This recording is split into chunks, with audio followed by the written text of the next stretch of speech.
നിങ്ങളുടെ ഇഷ്ട പരമ്പരകൾ എക്സ്ക്ലൂസീവായി സൺ നെക്സ്റ്റ് ആപ്പിലൂടെ തികച്ചും ഫ്രീ ആയി ഇപ്പോഴേ ആപ്പ് ഡൗൺലോഡ് ചെയ്യൂ.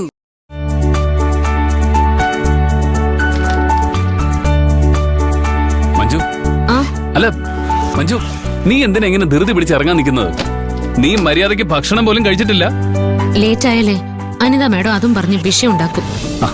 അരവിന്ദാക്ഷൻ സാറിനെ വിളിച്ച് കുറച്ച് ലേറ്റ് ആവൂന്ന് പറഞ്ഞാ പോരെ? എത്രയാണെന്ന് കരുതിയാ അരവിന്ദാക്ഷൻ സാറിനെ വിളിച്ച് ഞാൻ സഹായം ചോദിക്കാം?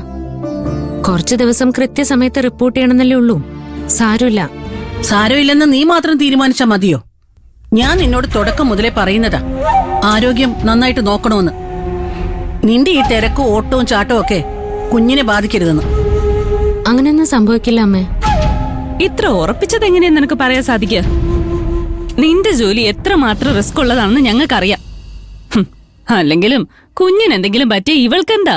ജോലിയാ അവക്ക് ഏറ്റവും വലുത്. എടി, അനാവശ്യം പറഞ്ഞ നിന്റെ മോന്ത പിടിച്ച് ഞാൻ ചുമരിലൊരയ്ക്കും. ഏയ് മഹിമേ, മതി. ഇപ്പോ പണ്ടത്തെ പോലെ അല്ലമ്മേ. എനിക്ക് കൂടുതലും ഡെസ്ക് ഡ്യൂട്ടിയാ ഉള്ളത്. അത് ചെയ്യുന്നത് സേഫാ. എന്തൊക്കെയാണെങ്കിലും നീ ഭക്ഷണം കഴിച്ചിട്ട് പോയാ മതി. അതെ, എന്റെ കുഞ്ഞിനെ പട്ടിണിക്കിട്ടിട്ട് നീ ജോലിയോട് ആത്മാർത്ഥത കാണിക്കണ്ട. ഞാൻ സ്റ്റേഷന്റെ അടുത്തുനിന്നുള്ള ക്യാൻറ്റീനിൽ നിന്ന് എന്തെങ്കിലും കഴിച്ചോളാം.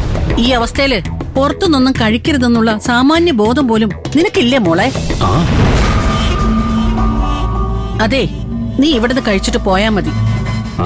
അമ്മേ, കഴിക്കാൻ നിന്നാ ഞാൻ ഇനിയും വൈകും. വൈകില്ല. ചേച്ചി എന്റെ സ്കൂട്ടർ എടുത്തോണ്ട് പോയാ മതി. അപ്പൊ ചേച്ചിക്ക് കുറച്ചുകൂടി വൈകി ഇറങ്ങിയാ പോരെ? അപ്പോ നിനക്ക് കോളേജിൽ പോണ്ടേ?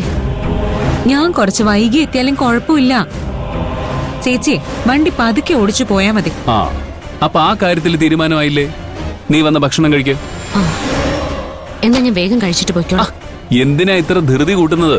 സാവധാനം മനസമാധാനമായിട്ട് കഴിച്ചിട്ട് പോയാ മതി. വാ.